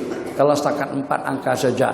Kalau 2 pun masih banyak yang tak nak. Tapi kalau sudah ada 6, apalagi kalau 7. Oh, kalau 7 berebut nak jadi IJK, berebut nak jadi pengursi. Kenapa? Ada 7. 7 itu udah 1 juta, tuan, 1 juta. Kalau 4-nya paling 1.000, paling banyak pun 9.999. Kalau hanya 3 angka aja ada duit 300, 400. Itu tak ada yang nak jadi IJK. Tapi kalau sudah ada 6, 7, 1.300.000, 1.400.000, Masya Allah, tabarakallah, itu harta ghanimah. Alhamdulillah. Jangan pikir uang masjid bengkak terus seperti kubah nanti waktu mati. Jadi berat telah duit wakaf, tidak bijak. Kalau duit tidak kita gunakan, Masya Allah, tabarakallah, masjid-masjid kita di KL yang makmur dengan kegiatannya saban hari, itu kadang-kadang koleksinya tiap minggu 10.000, 15.000. Tahu ada masjid yang koleksinya tiap minggu sampai 30 ke 40.000 RM. Ada masjid yang di bawah tabung haji, di bawah Bank Islam. Saya lupa tahunnya. Jadi situ Petronas, di situ juga Bank Islam, atasnya, tapi masjidnya di bawah. Tempat parkir kereta semuanya jadi masjid. Itu mingguannya 2-30 ribu RM, bang. Mau dikemanakan duit banyak sebanyak itu? Takkan beli ikon saban hari. Ikon cukup sekali sebulan pun belum tentu 3 tahun ganti. Itu apa? Ada karena kegiatan-kegiatan keagamaan yang ada masalahnya untuk orang ramai. Silakan. soalan kedua. Ini bukan soalan. Kurang majlis ilmu di majlis masjid minta pesanan Tuan Syed kepada pengungsi masjid? Secara jujur, Tuan sudah berumur, saya juga sudah berumur. Saya sudah masuk 56. 56 ya? 54. Tahun 60 saya lahir, saya kelihatan 60. Sekarang kita belum ada lagi peluang, belum tentu pasti ada peluang dalam 50 tahun ke depan lagi. Maka kita nakkan amal jariah yang pahalanya terus menerus. Pada waktu kita jadi IJK masjid, jadi imam, jadi khatib, jadi guru, jadi maulana, jadi tuan syekh, itu kita diberikan peluang banyak agar kebaikan kita tetap mengalir selepas kita mati. Maka dengan menyarankan kegiatan-kegiatan ibadah yang semacam itu, sepanjang kegiatan itu diadakan, mungkin berkembang, tambah ramai, tambah banyak, dan juga menjadi acuan, diikuti oleh masjid-masjid dan surau-surau yang ada di sekitar kita. Itu kita sudah tidak dapat menghitung kebaikan yang akan mengalir ke dalam kubur kita selepas kita mati. Ikut tenaga kita akan bankrupt. Untuk kemampuan kita tidak akan mampu. Maka kita bergantung kebaikan dengan orang ramai. Kebaikan seperti dengan sembahyang. Kalau kita seorang saja kita tidak dapat apa-apa. Berjamaah yang walaupun 2 orang dapat 27 kali ganda, kali 1000, 2000, 3000 jamaah, sebanyak itulah pahala akan kita peroleh. Jadi peluang keemasan yang seperti itu kalau kita boleh mengatur, kan bukan duit kita, bukan tenaga kita tinggal mengatur, memanagenya saja. Jadi untuk kita memanagenya seperti apa, mudah-mudahan program-program seperti itu akan berkelanjutan selama-lamanya. Kita tidur dalam kubur, level ibadah kita bersambung. Oh, masya Allah, tabarakallah, dari jamaah sana daripada jamaah sini. Berkat karena kita orang yang mengupayakan supaya di masjid itu adakan pengajian-pengajian agama, aktiviti ibadah yang besar manfaatnya kepada orang ramai. Silakan.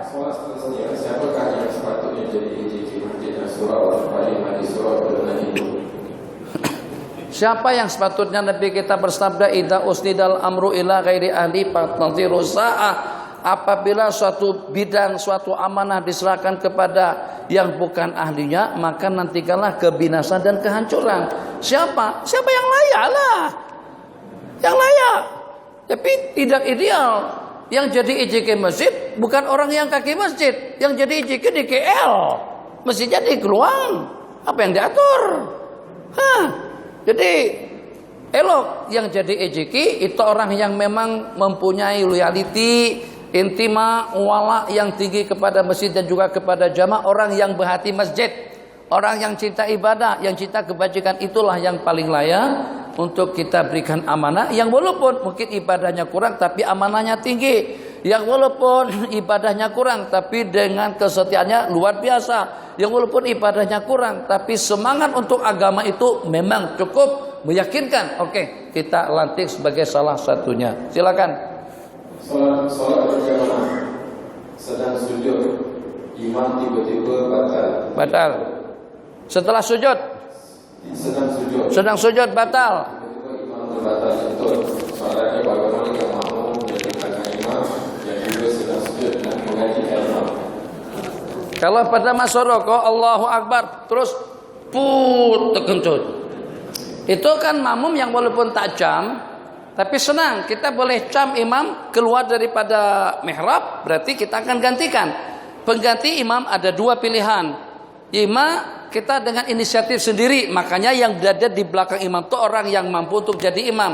Nabi kita bersabda, liyaliyani ulul ahlami minkum, hendaklah yang berada di belakang aku ini orang-orang yang cerdik, pandai, pintar dari kalangan kamu. Imam batal, makmum akan tampil maju ke depan tanpa disuruh.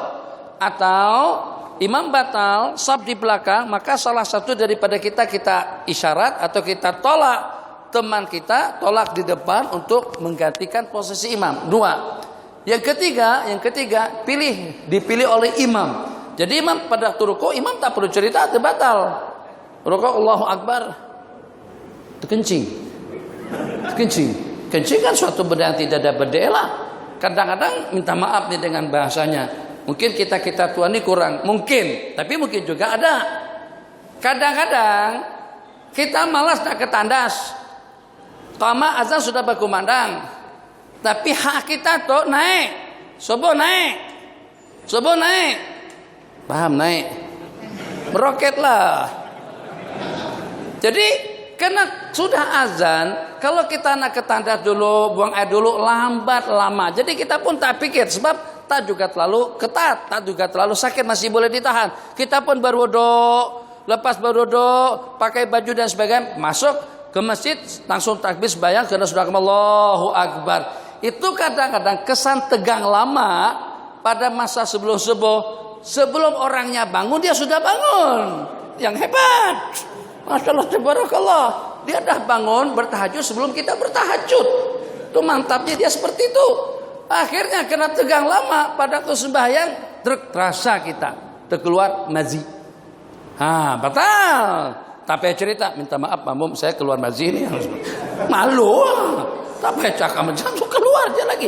Nah, jadi pada masa kita keluar, kalau seandainya ada imam, ada makmum yang masbuk, kita boleh tarik dia untuk menggantikan posisi kita. Imam boleh mencalonkan pengganti, itu namanya khalifah, yastakhlif. Atau inisiatif daripada makmum, atau kita tarik salah satu daripada makmum untuk menggantikan kita. Yang jadi masalah sekarang ini sujud. Allahu Akbar, terbatal waktu sujud. Imam ceret-beret, keluar. Jadi macam mana nak bagi? Enggak, tak ada masalah. Senang je. Kan yang batal imam. Imam dah batal leluasa, dah pusing, kadang jalan, kadang sikap, cakap, tak ada masalah. Yang tak boleh cakap makmum, yang boleh bergerak makmum, imam leluasa, jangan diteruskan sujud. Dok apa sujud lama-lama? Dah batal dah, bangkit saja lagi. Jadi kadang kita mungkin ini makmum sujud hanya, kita kan tadi batal begini. Yang sederhana saja, batal waktu sujud, dah batal bangkit saja. Ke depan, batal aku batal. Jalani aja lagi. Makanya mihrab itu biasanya ada pintu keluar. Nah, itu untuk leluasa imam supaya jangan si imam melangkah makmum di belakang. Senang pintu sebelah kanan, pintu sebelah kiri, kita keluar daripada pintu depan. Setelah kita bagi tahu, kita tarik, Haji, batal aku Ji. Tolong teruskan sembahyang. Tak ada masalah. Batalkan? Bukan batal lagi, memang kita sudah batal. Jadi cakap macam itu tak ada masalah, cakap saja. Jadi masih ada jalan keluar. Ada cerita.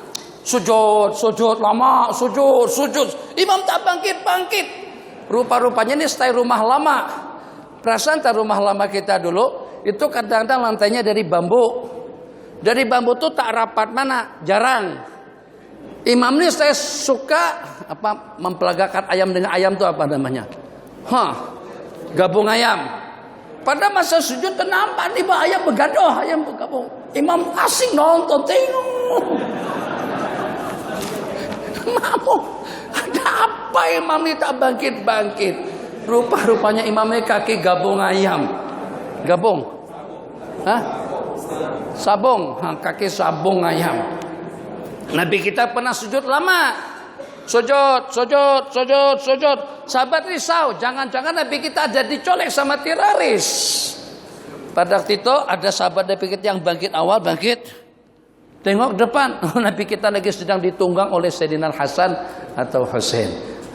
Selepas sembahyang Nabi kita bersabda, bukan saya tak perasaan, tapi saya merasa dia belum terasa puas lagi nak tunggang tuan dia pada masa sembahyang. Nabi kita bagi peluang kepada cucu beliau untuk duduk secara lebih sempurna.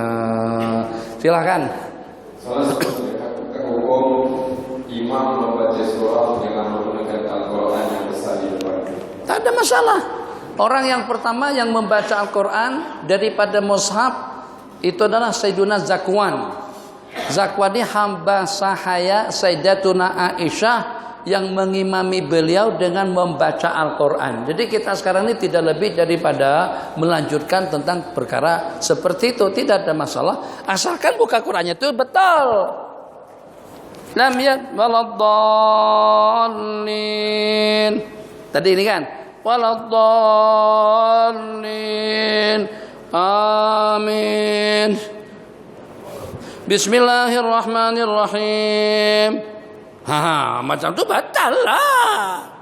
Satu ambil. Lepas ambil, balik lagi. Nah, kalau kita nak guna Al-Quran, Al-Quran yang sudah ditatap di depan itu kita tetapkan ini enggak. waladdallin. Amin. Bismillahirrahmanirrahim.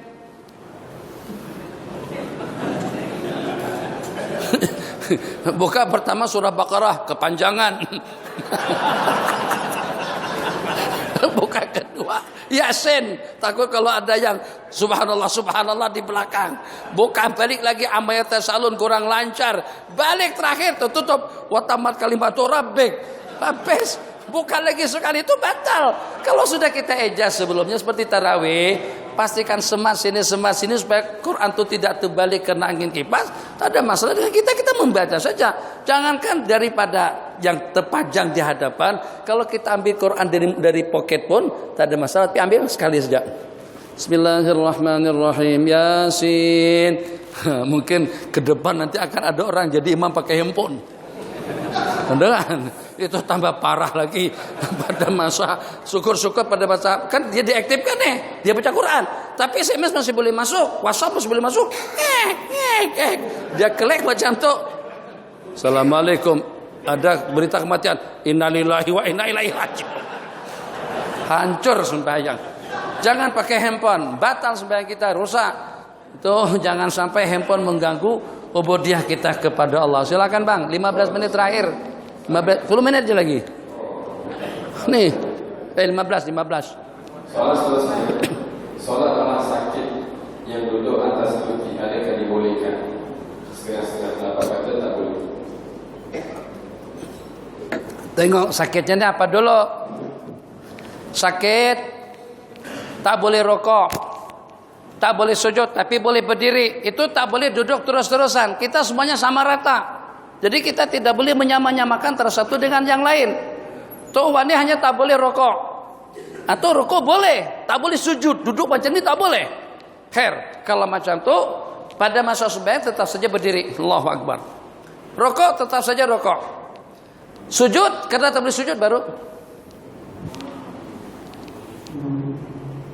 Allahu Akbar. Rabbighfirli warhamni warzuqni wajburni wahdini wa'afini wa'afan. Allahu Akbar. Allahu Akbar. Karena qiyam masih boleh, berdiri betul juga salah satu daripada rukun. Tidak gugur berdiri betul kecuali kalau pada itu sudah udzur atau tidak mampu. Ini kita tidak. Sakit lutut tak boleh sujud, akhirnya semuanya duduk. Nah, itu seronok banget sembahyang macam itu. Orang sembahyang berdiri keletihan, kita sembahyang duduk santai. Imam nak baca surah apa, baca aja situ.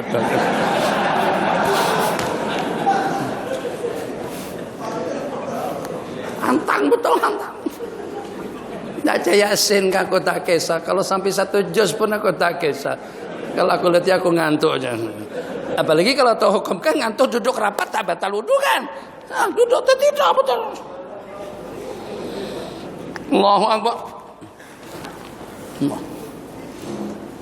So, sembahyang berduduk. Naik motor boleh berduduk. Naik motor. Allahu Akbar. Allahu Akbar. Bismillahirrahmanirrahim. Rahmanirrahim. Allahu Akbar. Bismillahirrahmanirrahim. Sami Allahu liman hamidah rabbana lakal. Sujud lebih rendah daripada rukuk. Sujud Allahu Akbar. Tapi hati-hati. Tuh boleh. Tapi kena cermat, kena hati-hati. Kalau tidak sampai ke penghujung, sampai ke liang kubur. Innalillahi wa inna ilaihi raji'un. Silakan Bang. Ya. Yang baru belakang bawah. Jangan letak awal. Bagaimana? Ikut pendapat yang paling lengkap atau yang paling berhati-hati. Dari putaran, dari kumpulan 4 mazhab yang paling berhati-hati mazhab Imam Syafi'i. Imam Ahmad niat tidak wajib, makanya kita di Masjidil Haram senang. Orang di Masjidil Haram sembahyang takbir senang saja. Syekh Ali Abdurrahman Al-Huzaifi, Sudais, Khulaifi, Subail, masyayikh di sana. Allahu Akbar. Sudais, istaqimu atadilu, tarasu.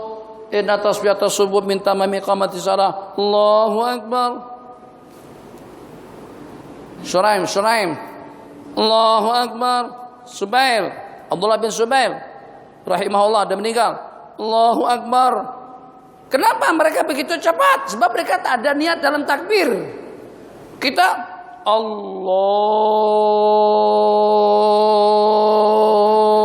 Akbar. Dah beda, tapi tangan masih di atas. Kalau turun begitu, tak sama turunnya. Mendadak batu. Di kampung saya ingat orangnya, dan ini bukan cerita, saya tengok. Dia tangan dia putar. Allah. Itu pun berkali-kali turun. Allahu Akbar. Kenapa? Sebab kita ada kasat arat ta'yin. Kasatnya sengaja ku sembahyang, aratnya fardu, ta'yinnya zuhur, sengaja ku sembahyang fardu zuhur, 4 rakaat menghadap kiblat hari Selasa 16 hari bulan Agustus. Wah, panjang niatnya. Itu yang susah kita niatkan. Orang niat sembahyang dah jadilah. Mazhab Hanafi, mazhab Ahmad, mazhab Imam Ahmad bin Hambal, kan kita ambil jubah untuk apa? Nak sembahyang. Berarti itu dah niat. Kita pergi ke tandas, bilik air, kemudian kita berwudu untuk apa? Untuk sembahyang. Itu niat. Jadi mereka pada takbir senang. Allahu Akbar. Kita kena 3 benda tadi itu. Bukan 3 benda aja, panjang lagi. Kasat arat ta'yin, 4 rakaat menghadap kiblat, imaman atau makmuman lillahi ta'ala. Maka untuk menyeragamkan permulaannya, sengaja ku sembahyang lillahi ta'ala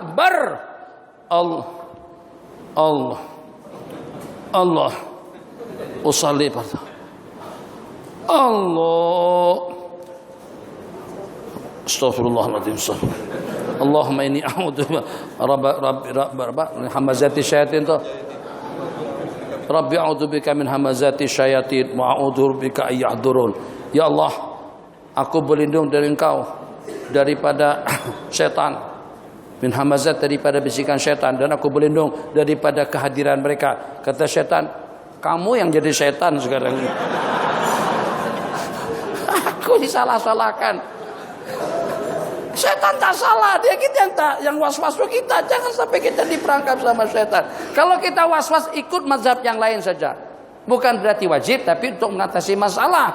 Jadi ikut mazhab Imam Ahmad, niat sebelumnya boleh. Jadi kita takbir Allahu Akbar. Tapi mungkin makmum jadi pelik lah. Wah, kata makmum, Palung hebat sekarang, Masya Allah. Dulu Palung lama baru boleh takbir. Baru dapat ilmu daripada mana? Dari pengajian. Alhamdulillah, dapat ilmu baru. Ada cerita orang tua was-was. Kalau bahasa Indonesia was-wasnya setengah mati. Kalau kita sini sebut was-was gila. Gila, lapar gila. Sana sebutnya laparnya setengah mati, lapar sungguh. Orang tadi itu mandi, bercelup, terjun, masuk, keluar. Rasa-rasa masih belum mandi lagi. Mandi lagi, masuk lagi, keluar. Rasa-rasa masih belum resap lagi air. Mandi lagi. Sampai 3, 4, 5, 6 kali. Akhirnya tanya sama-sama tu guru yang menjawab Al-Imam Al-Qadhi Al-Imam Al-Alim Ibnu Aqil. Kata Imam Ibnu Aqil menjawab pertanyaan, Tuan Guru macam mana hukumnya? Kalau saya mandi sampai 3, 4, 5, 6 kali mandi, kadang-kadang saya menyalam. Tapi saya rasa-rasa masih belum mandi aja. Rasa-rasa masih belum meresap aja air pada anggota tubuhku. Itu macam mana tu guru hukumnya? Kata tu guru, macam tu awak tak wajib sembahyang. Wah, kenapa tu guru? Sebab awak sudah jadi orang gila. Kalau mandi 5 kali masih merasa belum mandi juga, tuh tak normal. Itu tak sehat pemikiran kamu, tidak waras, kamu udah gila. Orang gila tidak wajib sembahyang, kata beliau. Macam tu cerita. Sedikit lagi, Bang. Sila jelaskan kedudukan tarhim sebelum masuk waktu subuh. Tarhim.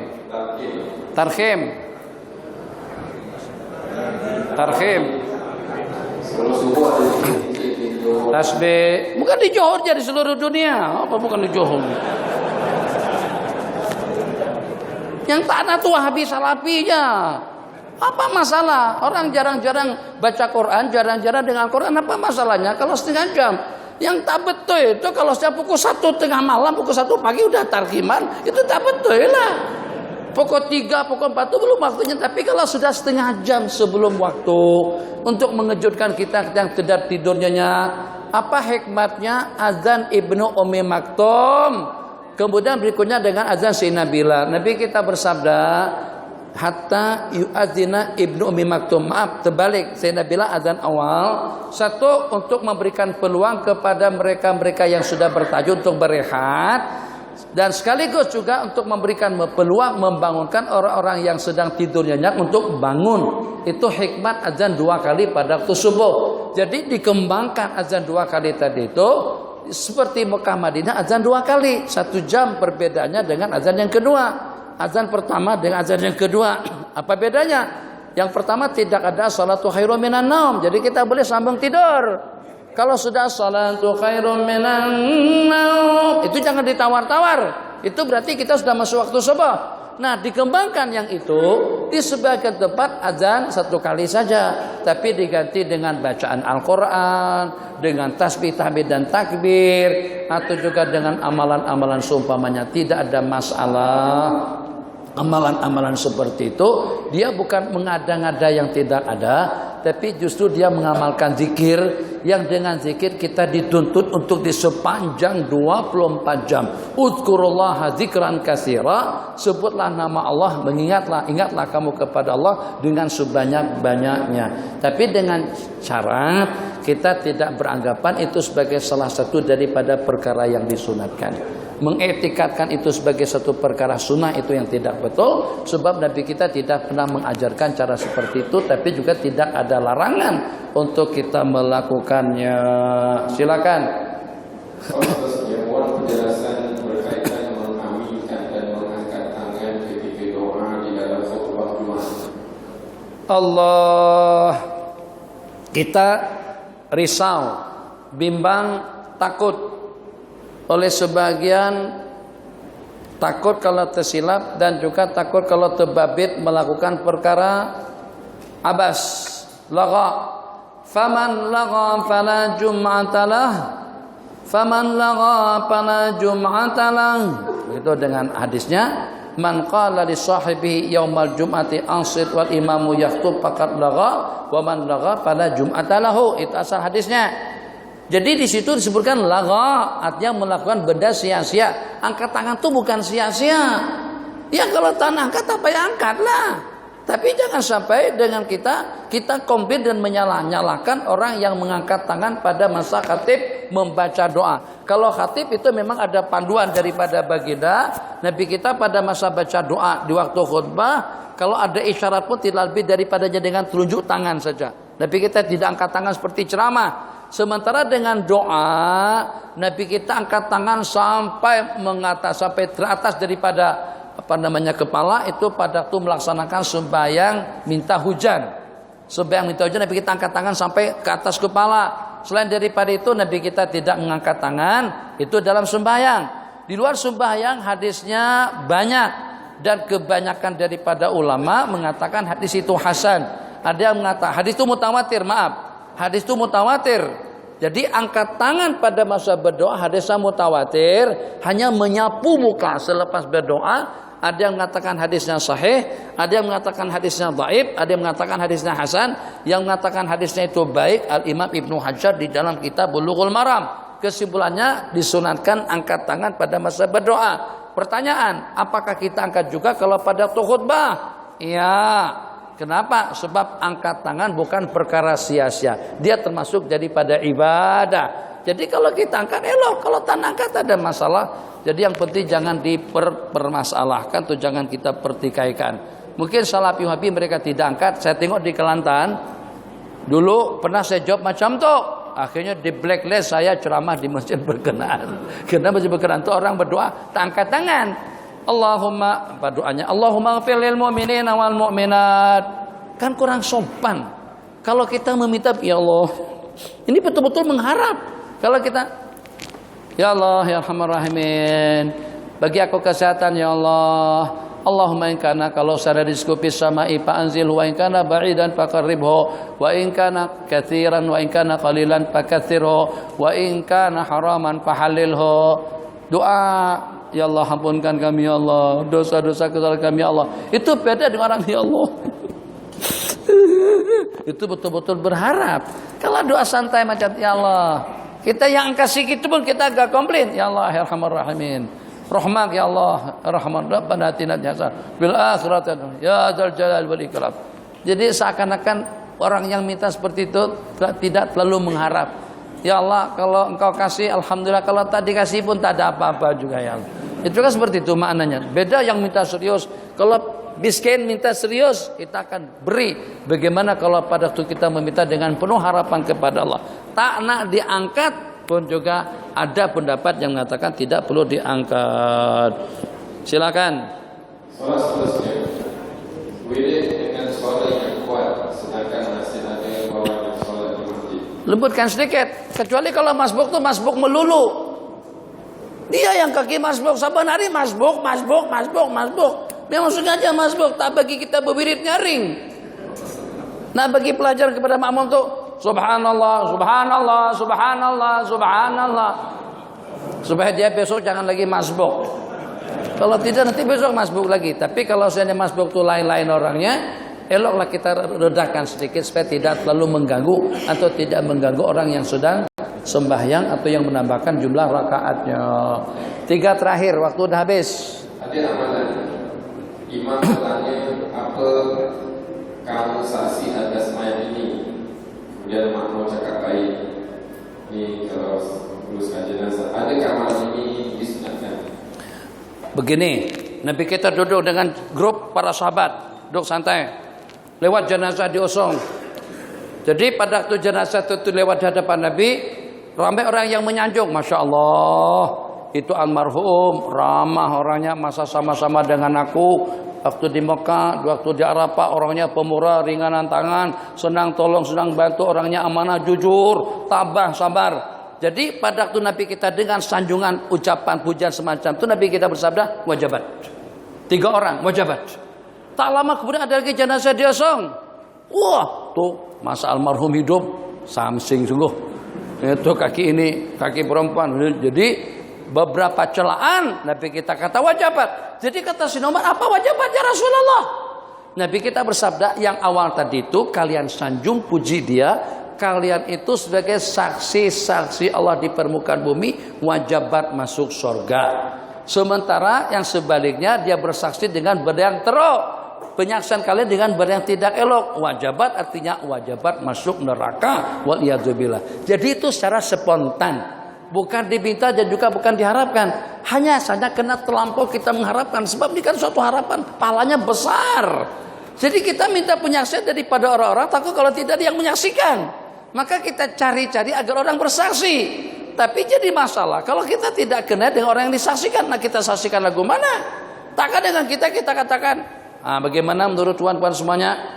Kalau menurut saya, dia penipu, pernah mencuri uang masjid, pernah ngambil, itu kan jadi masalah lagi. Jadi kita cakap salah, tak cakap pun juga salah. Maka di sebagian tempat saya perhatikan di tempat kami, mereka katakan khair insyaallah, bagus insyaallah. Tapi ada yang lebih bagus. Satu tempat namanya I love you, bukan I love you, I love you di Kalimantan Selatan. Di situ, assalamualaikum warahmatullahi wabarakatuh. Saya atas nama salah seorang warga atau salah seorang keluarga daripada almarhum, sepengetahuan saya almarhum orang yang kuat beragama, komitmen dan juga ramah tamah, baik dengan lingkungan dan juga dengan masyarakat. Kami bersaksi seperti itu dan meminta penyaksian daripada para hadirin semuanya. Jadi kata mereka, khair insyaallah. Jadi kita yang bersaksi pun sudah dapat latar belakang tentang si mati berkenaan. Kalau kita tak kenal langsung, kita senyap sajalah tanpa kita bagi respon. Kenapa? Takut kalau kita memberikan syahadat zur, penyaksian palsu yang tidak betul. Ya Allah, Ustaz Kamal, terakhir 2 lagi. 2. Sebutan ayat kurang jelas. Imam sebutan ayat ini kurang jelas. Sudah kemantu kelas 9 ya. Adakah dia terus jadi imam? Kan baca surah sunnah saja. Kalau imam itu tak baca surah langsung pun sebenarnya tidak batal. Kalau hanya setakat bacaan surah yang tidak betul masih layak atau juga masih boleh diikut oleh makmum. Tapi kalau yang tidak betul itu dengan bacaan Fatihah itu konform dengan sembahyang makmum tidak sah karena ikut kepada imam yang ummi. Ulama mengatakan makna daripada ummi, imam yang tidak fasih, yang tidak tepat bacaan Fatihahnya. Terakhir, sembahyang Jumat telah melakukan pergerakan yang besar, imam telah melakukan pergerakan yang banyak, perlukah ulang atau sembahyang zuhur? Makmum ada yang mufaraqah, ada yang imam yakin tapi ada CCTV. Imam melakukan perkara besar itu seperti apa? Dia bergerak lebih 3 kali. Gerak 3 kali. Kan kalau pada waktu makmum itu melihat pergerakan imam 3 kali berturut-turut yang membatalkan jamaah atau membatalkan sembahyang, makmum yang melihat, makmum yang mengetahui memang wajib mufaraqah. Hanya makmum yang di belakang tuh yang tak tahu kadang-kadang makmum di atas. Jadi yang seperti itu dia tidak melihat sembahyangnya sempurna, kecuali kalau dia boleh cam keadaan imam yang sudah batal, dia juga wajib bermufaraqah daripada imam. Sekarang bagaimana kalau pada waktu imam melakukan pergerakan semacam itu? Secara pasti sebaik kita hukumkan batal, tapi bagaimana selepasnya? Kalau memang keadaan memungkinkan untuk kita melakukan sembahyang Jumat sekali lagi, kita adakan. Ini terpaksa bermula dari awal khutbah lagi. Bab wala sudah terputus. Tapi kalau tidak ada, ya kita akan mengqadha sembahyang kita dengan sembahyang zuhur 4 rakaat. Mungkin setakat itu dulu. Ada lagi. 1. Tadi udah 1 dah. Syekh mau bertanya pencerahan. Bagaimana selepas wirid untuk keadaan doa imam, adakah menghadap makmum ataupun mana lebih afdal? Assalamualaikum warahmatullahi wabarakatuh. Ini putar nih, jangan tersalah putar. Jadi fil alamin innaka hamidum majid. Assalamualaikum warahmatullahi wabarakatuh. Assalamualaikum warahmatullahi. Baik selepas maghrib dan subuh yang lepas baca 10 kali tadi itu, atau lepas zuhur, asar, isya. Jadi berputarlah dalam 50% derajat, 50%, 50 derajat, 50 derajat. Contoh, nih kiri kiblat, kanan makmum. Imam ada sebagian yang takut macam mana? Setelah salam, assalamualaikum warahmatullah, ke kanan dan ke kiri, macam itu aja. Ini hadap kemana nih? Hadap kiblat lurus. Sini baru 20 derajat, baru 25 derajat.